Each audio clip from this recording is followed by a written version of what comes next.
नमस्कार, आप देख रहे हैं ग्राउंड खबर न्यूज और मैं हूं आपके साथ ज्योतिका। आइए रुक करते हैं खबर की ओर। हॉर्मुज स्ट्रेट, जो दुनिया के सबसे अहम समुद्री रास्तों में से एक माना जाता है, इन दिनों राजनीतिक विवाद का केंद्र बन गया है। आप नेता संजय सिंह ने आरोप लगाया है कि देश में इस मुद्दे को लेकर गलत जानकारी और अफवाहें फैलाई जा रही हैं। उन्होंने कहा कि बीजेपी और उससे जुड़े लोग यह दावा कर रहे हैं कि इस स्ट्रेट ऑफ हॉर्मुज खुल गया है, जबकि हकीकत कुछ और ही हो सकती है। संजय सिंह ने सरकार से सीधे सवाल करते हुए पूछा कि क्या यह सही है कि केवल 2 जहाजों के निकलने के बाद भी 22 जहाज अब भी वहां फंसे हुए हैं।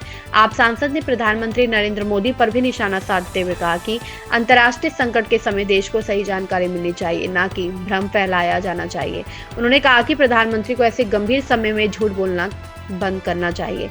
इसके साथ ही संजय सिंह ने प्रधानमंत्री के हालिया इजरायल दौरे के समय पर सवाल उठाए और कहा कि जब वैश्विक स्तर पर तनाव बढ़ रहा था तब इस दौरे की क्या आवश्यकता थी। इस बयान के बाद सियासी पारा चढ़ गया है। बीजेपी की ओर से अभी तक इस बयान पर आधिकारिक प्रतिक्रिया नहीं आई है, लेकिन माना जा रहा है कि इस मुद्दे पर राजनीतिक टकराव और तेज हो सकता है। हॉर्मुज स्ट्रेट से दुनिया का बड़ा हिस्सा तेल सप्लाई होता है।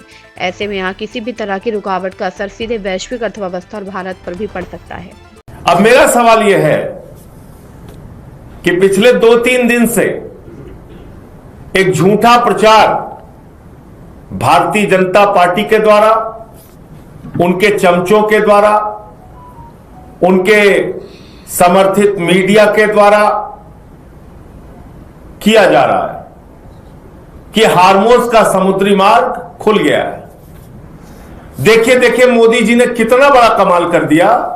अब तो हॉर्मुज का समुद्री मार्ग खुल गया। अब देखिए कितनी कूटनीतिक सफलता उन्होंने प्राप्त कर ली। अब कोई दिक्कत नहीं हो रही, जहाज हमारे आ रहे हैं। कल सदन में चर्चा हो रही थी, वहां भी यही बात कही गई। मैं पूछना चाहता हूं, अगर जहाज आ रहे हैं तो संकट क्यों है, नंबर 1। और क्या यह सही नहीं कि सिर्फ 2 जहाज आए, उसके बाद 22 जहाज अभी भी आपके फंसे हुए हैं? आपकी वार्ता ने अंतिम रूप नहीं लिया अब तक। तो प्रधानमंत्री जी, संकट के समय में झूठ बोलना कृपा करके बंद कीजिए। आपकी पार्टी का नाम ही भारतीय झूठा पार्टी है, लेकिन ऐसे संकट के समय में झूठ बोल के देश की जनता को और संकट में मत डालिए। और कल देश की संसद में यह कहा गया कि यह संकट आया हुआ है। नहीं साहब, यह संकट लाया गया है। हमने जानबूझकर संकट अपने ऊपर लाई है, और इसके लिए कोई अगर जिम्मेदार है तो प्रधानमंत्री नरेंद्र मोदी जी जिम्मेदार हैं। प्रधानमंत्री को क्या जरूरत थी युद्ध से 2 दिन पहले इजराइल की यात्रा करने की? ईरान से आपके अच्छे गहरे रिश्ते थे, आपको क्या जरूरत थी उनसे झगड़ा करने की?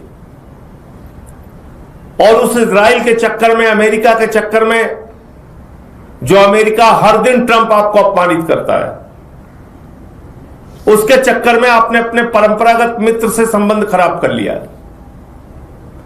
उससे रिश्ते खराब कर लिए, और आज आपको हॉर्मुज के समुद्री मार्ग से अपने जहाज निकालने के लिए जद्दोजहद करनी पड़ रही है। इस खबर में बस इतना ही। बने रहिए ग्राउंड खबर न्यूज के साथ।